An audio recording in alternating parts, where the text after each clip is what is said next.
بسم اللہ الرحمن الرحیم. السلام علیکم. تاسو ګورئ خیبر نیوز او زه یم کرن زمان. نظر واچو په سر خبرونو.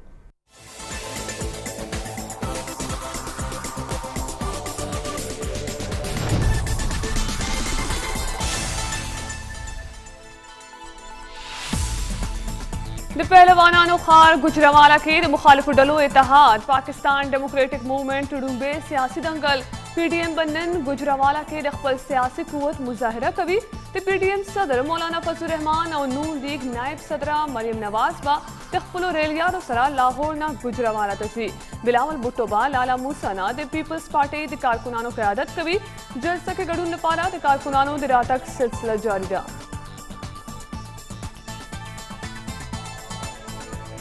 د پی ډی ایم جلسې لپاره ټولې تیاریانې مکمل شوې دي. د گجروالا جنا سټیډیم کې د مشرانو لپاره سټیج تیار کړی شوی دی.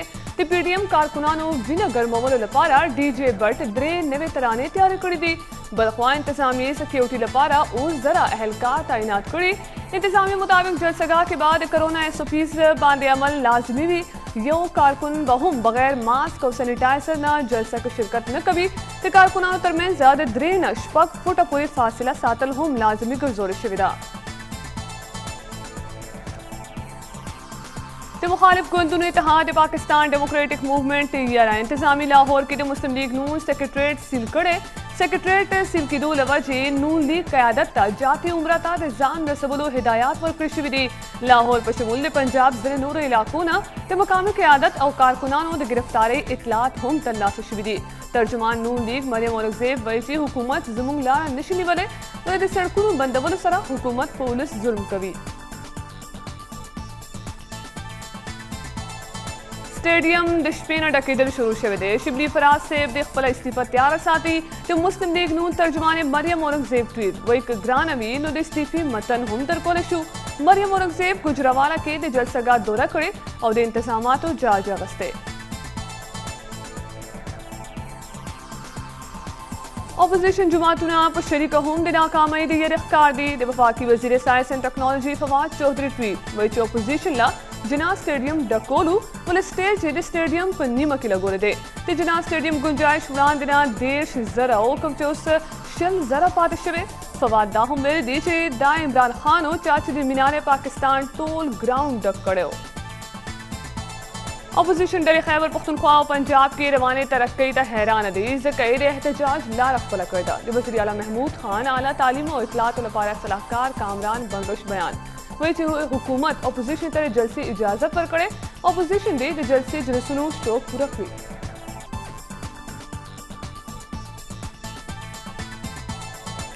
مردان اسلام آباد موټر وے باندې د تیلو ټینکر د حادثې ښکار. موټر وے پولیس مطابق M1 د مردان نه تر کرنل شیرخان انټرچینج پورې ټریفک لپاره بند دی.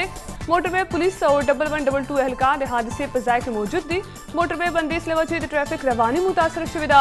د مردان رشکې انټرچینج باندې د ګاډو اوږد کتارونه لګېدلي دي.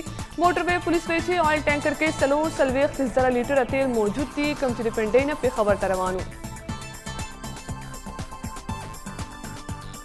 وزیر اعظم عمران خان د پارلیماني پارټۍ اجلاس نن طلب کړی دی چې پکې به د ملک سیاسي صورتحال باندې حکومتي او اتحادی اراکین پارلیمان اعتماد کې اخیستی شي. وزیر اعظم به حکومتي او اتحادی اراکین پارلیمنٹ ته ګایډ لاینز ورکوي. شاه محمود په شمول ویناګانې کوي.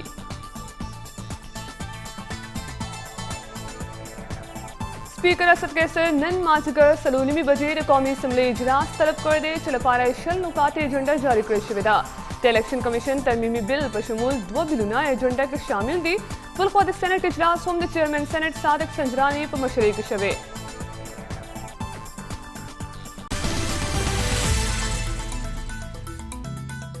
ان کے راستے پہ لگا جن کو تو نے نعمتیں بخشیں ان کے نہیں جو غلط راستے اپنی تباہی کے راستے پہ چلے گئے. یہ جو اللہ کہتا ہے نا 5 وقت نماز پڑھو، یہ بھی بائی دا وے میں نے بڑی لیٹ اپنی زندگی میں اس چیز کو سمجھا. یہ ہے زندگی کا آپ کا فلسفہ. کیونکہ جب آپ اس کے اوپر غور کریں گے تو کس کو اللہ نے نعمتیں بخشی؟ اپنے پیغمبروں کو. سب سے زیادہ جو ان کے حبیب تھے نبی صلی اللہ علیہ وسلم ان کو نعمتیں بخشی. تو کیا ان کی زندگی آسان تھی؟ کمفرٹیبل زندگی تھی؟ بڑی مشکل زندگی تھی. جیسے ہی اللہ نے ان کو کہا کہ پیغام دو دنیا میں جا کے تو جیسے وہ اللہ کے پیغمبر بنے ان کی زندگی تو مشکل ہوتی گئی. تو کیا ہم وہ مشکل زندگی مانگ رہے ہیں؟ وہ ہے. اور اس کے اندر جو دوسری چیز اب آتی ہے کہ ہم سب کیا چاہتے ہیں زندگی میں؟ خوشی چاہتے ہیں نا. ہم جو بھی چیز ہم سمجھتے ہیں پیسہ بنائیں گے تو ہمیں خوشی مل جائے گی. ہم سمجھتے ہیں کہ شادی ہوگی، بچے ہوں گے، خوشی مل جائے گی. ہم خوشی ڈھونڈ رہے ہوتے ہیں نا. تو یہ کیوں اللہ نے کہا ہے کہ ہم صرف ایک چیز مانگے نماز میں، ان کے راستے پہ لگاؤ جن کو تو نے نعمتیں بخشی. تو ان سارے پیغمبروں کے بڑے مشکل راستے تھے، اور سب سے بڑے جو اللہ نے سب سے زیادہ جو اللہ کے سب سے قریب تھے انسان، ان کی تو آپ زندگی پڑھ لیں. جو 23 سال تھے نبوت کے بعد، وہ بڑے مشکل تھے ان کے لیے. لیکن اس سے کیا چیز اور سامنے آتی ہے کہ ہم جو خوشی ڈھونڈتے ہیں، ہم ڈھونڈتے ہیں جسمانی خوشیوں کے اوپر، پیسے سے اور جو بھی نشے سے. یہ ساری عارضی پلیجر سیکنگ کو ہم کنفیوز کر دیتے ہیں خوشی سے. خوشی آتی ہے جب آپ کی روح خوش ہوتی ہے. روح آپ کی تب خوش ہوتی ہے، روح کنیکٹڈ ہے اللہ کے ساتھ. اس لیے روح آپ کی تب خوش ہوتی ہے جب اس راستے پہ چلیں جن کو اللہ نے نعمتیں بخشی. یہ ایکچولی میری ساری زندگی کا یہ تجربہ یہ ہے کہ ہم ڈھونڈتے ہیں خوشی غلط جگہ. ہم جب شروع میں یہاں فلمیں دیکھتے تھے، ویسٹرن فلمیں، جب میں پہلی دفعہ انگلینڈ گیا تو ہماری عجیب عجیب کانسیپٹ تھے خوشی کے، کہ خوشی کیا ہے. ہم یاٹ پہ جا رہے ہیں سمندر میں، یہ بڑی خوشی ہے جناب. بیچ پہ وہ ہم تو یہ دیکھتے تھے نا، ہم نے تو فلموں میں دیکھا ہوتا. تو جب ہم بیچ پہ پہنچے کرکٹ کی وجہ سے تو ہم نے دیکھا ہم پاگل ہو گئے. گرمی کے اندر ہم لیٹے ہوئے ہیں. ہم یہاں 6 مہینے گرمی سے بچتے ہیں، ادھر ہم گرمی میں لیٹے ہوئے ہیں کہ جناب، کیونکہ ہم نے سنا تھا یہی ہے خوشی کا طریقہ. یا پھر وہ کشتی پہ جاؤ جی یاٹ کے اوپر ہالیڈیز، وہ بھی جب گئے مجھے تو سی سکنس ہوگی دوسرے دن. تو ہم خوشی جو سمجھتے ہیں کہ جدھر خوشی ہے ادھر نہیں ہے. خوشی آپ کو ملتی ہے جب آپ کی روح خوش ہوتی ہے. اور روح خوش میری کب ہوئی؟ کیونکہ مجھے تو کرکٹ میں سب سے زیادہ اپنے جب میں کھیلتا تھا اللہ نے مجھے وہ کامیابی دی اور وہ ہائٹس دی جو اس وقت تو کسی کو نہیں ملی تھی. لیکن جب شوکت خانم کینسر ہاسپٹل کا دروازہ کھلا پہلے دن، میں آپ کو بیان نہیں کر سکتا کہ جو مجھے خوشی تب ملی.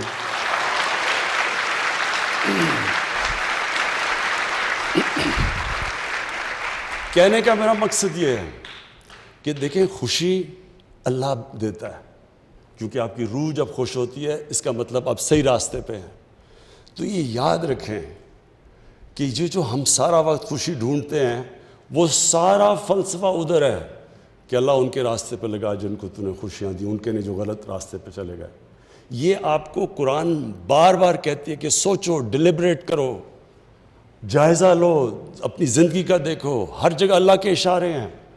جتنا آپ اس کے اوپر کانسنٹریٹ کریں گے کہ وہ آپ کو شو کرے گا کہ آپ کا راستہ کیا ہے، جو آپ کا قبلہ کیا ہے، زندگی کا مقصد کیا ہے. 2 چیزیں سائنس آپ کو کبھی نہیں بتا سکے گی کہ اس دنیا میں آنے کا مقصد کیا ہے، اور جب ہم مرتے ہیں تو اس کے بعد ہمیں کیا ہوتا ہے. اس کی صرف اور صرف آنسر اللہ نے جتنے بھی دنیا میں اپنے مذہب دیے ہیں انہی کے اندر صرف آنسر ہے. کسی سائنس میں نہیں اس کی آنسر. اور وہ اس کے اوپر وہ سارا فلسفہ ختم ہو جاتا ہے اس چیز کے اوپر کہ اللہ ان کے راستے پہ لگا جن کو تو نے نعمتیں بخشی. آپ سب کے لیے جو سب سے امپورٹنٹ چیز ہے کہ آپ کی ویژن کیا ہے. یہ ڈٹرمن کرے گا آپ کا پوٹینشیل کتنا ہوگا، کدھر تک آپ دنیا میں پہنچیں گے. نمبر 2، جتنی آپ کی بڑی ویژن، اونچی ویژن ہوگی اتنی آپ کو مشکلوں کا سامنا کرنا پڑے گا. زندگی جب آپ سٹرگل کر رہے ہوتے ہیں اور جب آپ بڑی کسی بھی ویژن کی طرف جا رہے ہوتے ہیں، کبھی اسٹریٹ لائن میں زندگی نہیں جاتی، ہمیشہ سائیکلز میں جاتی ہے.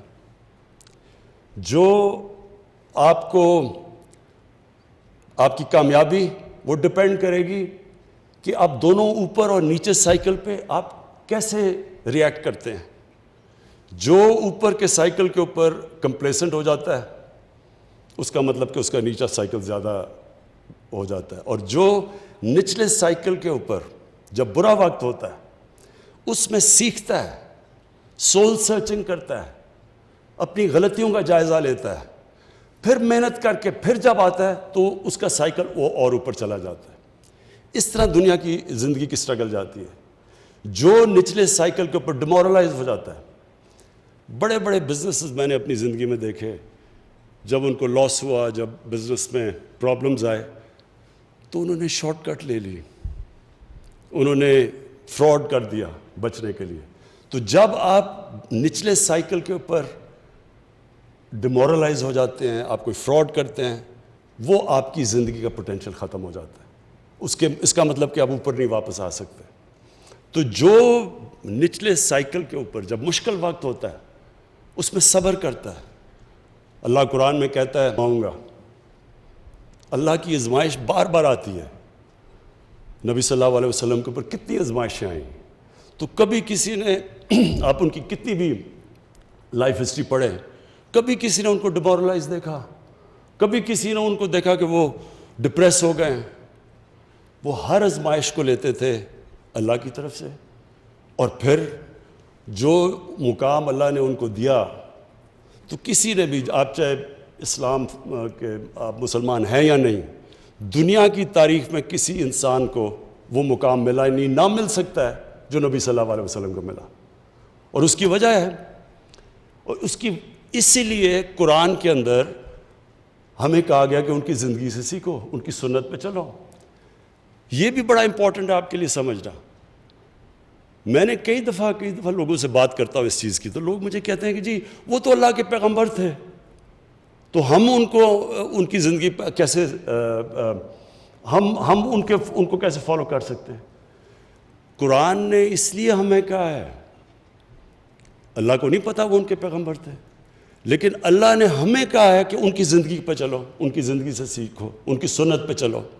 مطلب اس کا یہ ہے کہ اگر آپ نے اوپر جانا ہے تو ان کی زندگی سے سیکھو, کیونکہ وہ ایک رول ماڈل ہے, ان کو اپنا رول ماڈل بناؤ. ہم ان کو صرف یعنی جو نیگیٹو سائڈ ہے سیکولرزم کی, ہم یہ کیا کر دیتے ہیں کہ اس کو دین کے اندر ساری نبی صلی اللہ علیہ وسلم کی زندگی اور قرآن کو دین کی طرف کر دیتے ہیں, اپنی زندگی کو علیحدہ کر دیتے ہیں. یہ ہمارا سب سے بڑا پرابلم ہے. وہ ہماری ڈیلی زندگی کے اندر لیسنز آتے ہیں. جتنی آپ ان کی زندگی اسٹڈی کریں گے, آپ کو ہر وقت زندگی کے اندر وہ ڈائلیماز ہوں گے. 5 وقت کی نماز کیوں ہے؟ کیونکہ دن میں, مجھے کئی دفعہ دن میں کتنی دفعہ ہوتا ہے کہ 2 راستے آ جاتے ہیں, اس راستے پہ جانا ہے یا اس راستے پہ جانا ہے.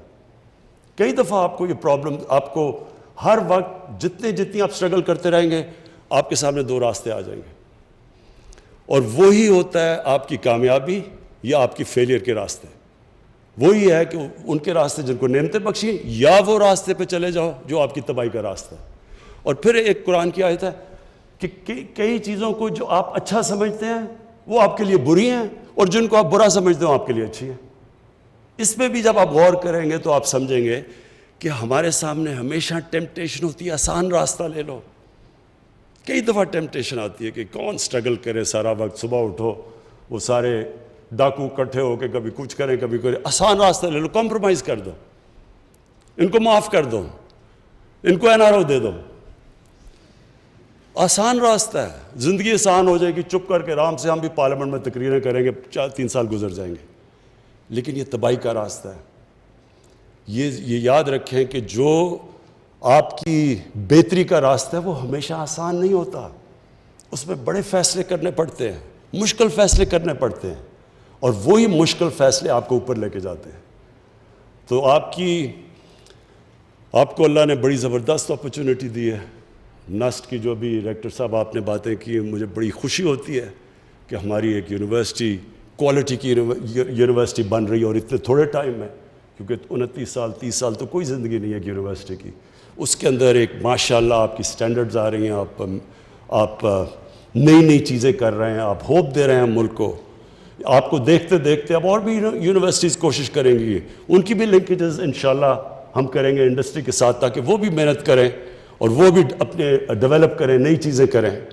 تو آپ ایک راستہ بھی دے رہے ہیں باقی ایکیڈیمک انسٹیٹیوشنز کو, اور مجھے یہ بڑی خوشی ہے. مجھے یہ بڑی خوشی ہے کہ یہ آپ یہ ٹریل بلیز کر رہے ہیں باقی ایکیڈیمک انسٹیٹیوشنز کے لیے، اور میں آپ کو یہ ایشور کرتا ہوں کہ ہماری گورنمنٹ پوری آپ کی سپورٹ کرے گی، ساری ہائر ایجوکیشن کی، نالج اکانومی کی، بلکہ ایجوکیشن کی ہم پوری سپورٹ کریں گے. ہمارا جیسے ہمارے، اور انشاءاللہ ملک صحیح راستے پہ نکلا ہوا ہے، جیسے ہمارے فائنینشیل حالات بہتر ہوتے جائیں گے، جو ہم ویلتھ کریٹ کرنے کی کوشش کر رہے ہیں، جیسی ہماری ملک میں ویلتھ کریشن ہوگی تو نمبر 1 پرائرٹی ہماری ہوگی نالج اکانومی کی طرف. اپنے ایجوکیشن کے اوپر، ہائر ایجوکیشن پہ، ریسرچ پہ ہم میکسیمم اپنی توجہ دیں، تاکہ وہ اتنا بڑا ہمارا پوٹینشیل ہے، ہمارا سیکنڈ ینگسٹ پاپولیشن ہے، انٹرپرائزنگ لوگ ہیں ہمیں اگر ایکسپرٹیز چاہیے تو ہمارے اوورسیز پاکستانیز بیٹھے ہوئے ہیں، ہر قسم کی ہم ایکسپرٹیز اٹریکٹ کر سکتے ہیں واپس پاکستان میں. ہم نے جب شوکت خانم کینسر ہاسپٹل بنانے شروع کیا تو سب نے مجھے کہا نہیں بن سکتا، کیونکہ انہوں نے کہا ایک اسپیشلسٹ کینسر ہاسپٹل کے لیے آپ کو ایکسپرٹیز چاہیے، وہ پاکستان میں نہیں ہے. جس طرح مڈل ایسٹ کے اندر جتنے بھی کینسر ہاسپٹلز ہیں ان کے اندر ایکسپرٹیز ساری باہر سے دنیا فارنرز آ کے کام کرتے ہیں، لیکن ہم کیوں بنا سکے؟ کیونکہ ہمارے پاس باہر ہر قسم کے ایکسپرٹس بیٹھے تھے، ڈاکٹرز بیٹھے تھے. جیسے ہم نے ان کو انوائرمنٹ دی وہ پاکستان آ گئے اور انہوں نے وہ ایک کامیاب ہاسپٹل چلا دیے، جو کہ آج دونوں شوکت خانم کو ایک انٹرنیشنل ایکریڈیٹیشن ہے جوائنٹ کمیشن انٹرنیشنل کی، یہ دنیا میں سرٹیفائی کرتے ہیں ہاسپٹلس کی کوالٹی. تو 4 پاکستان میں ہاسپٹلز ہیں جو جوائنٹ کمیشن انٹرنیشنل کے سرٹیفائڈ ہیں، 2 ان میں سے شوکت خانم لاہور اور پشاور ہے.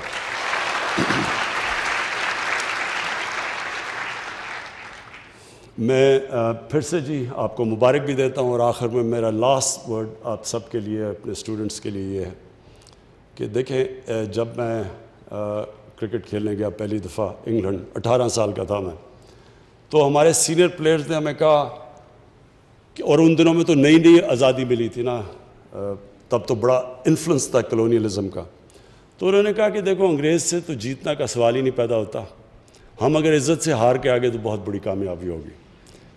اب یہ سوچیں کہ 18 سال کا لڑکا وہ بڑے خواب دیکھ رہا تھا، اور انہوں نے آگے سے کہتے کہ جی عزت سے ہار گئے تو بہت بڑی کامیابی ہوگی. تو مائنڈ سیٹ تھا، اور وہ 10 سال تک جب میں کرکٹ کھیلتا رہا، ہماری ٹیمیں اچھی بھی ہو گئی، ہم جیتے ہوئے میچ ہار جاتے تھے، کیونکہ ہمارے میں سیلف بلیف ہی نہیں تھا، ہم اپنے آپ کو بلیو ہی نہیں کرتے تھے کہ ہم جیت سکتے ہیں. اور جب اس کے بعد ہماری جو 80s کے اندر ٹیمیں آئیں، وہ اتنی اچھی ٹیمیں نہیں تھیں جو کرکٹ جانتے ہیں. 70s میں ہماری زیادہ کوالٹی کے پلیئرز تھے 80s کے بنسبت، لیکن وہ ٹیم اس لیے جیتنا شروع ہو گئی، اس کا مائنڈ سیٹ چینج ہو گیا، سیلف بلیف آ گیا کہ ہم جیت سکتے ہیں. اسی طرح پاکستان میں ہم ایک سیلف بلیف چاہیے کہ ہم سب کچھ پروڈیوس کر سکتے ہیں، ہمارے میں ابیلٹی ہے، ٹیلنٹ ہے، سب کچھ ہے، لیکن سیلف بلیف نہیں ہے. اور سیلف بلیف آپ کے انڈیویجولز کے لیے سٹرگل سے آتی ہے. جب آپ ایک نچلے سائیکل سے پھر اوپر اٹھتے ہیں، آپ کے اندر کانفیڈنس آ جاتا ہے کہ میں مقابلہ کر سکتا ہوں مشکل وقت کا. جیسے جیسے آپ یہ سائیکل سے اوپر جاتے ہیں، آپ میں ایونچولی سیلف بلیف آ جاتی ہے. سیلف بلیف یہ ہوتی ہے کہ جو بھی مشکل آئے گی میں اس کا مقابلہ کر سکتا ہوں، اور وہ ہوتی ہیں پھر ایک وننگ سوچ آ جاتی ہے. وہ ایک قوم میں آ جائے قوم اٹھ جاتی ہے، وہ ایک انڈیویجول میں آ جائے وہ اوپر آ جاتا ہے. یہ جو ایک کرکٹ ٹیم میں آ جائے اس کو کوئی ہرا نہیں سکتا جب اس اپنے آپ اندر بلیف کرنا شروع کرتی ہے. یہ ہماری کوشش ہے کہ پاکستانیوں کا مائنڈ سیٹ چینج کریں، کہ اپنے اندر بلیو کریں کہ کوئی بھی ہم دنیا کا کوئی بھی ہمارے سامنے آئے ہم سب کا مقابلہ کر سکتے ہیں. بہت بہت شکریہ.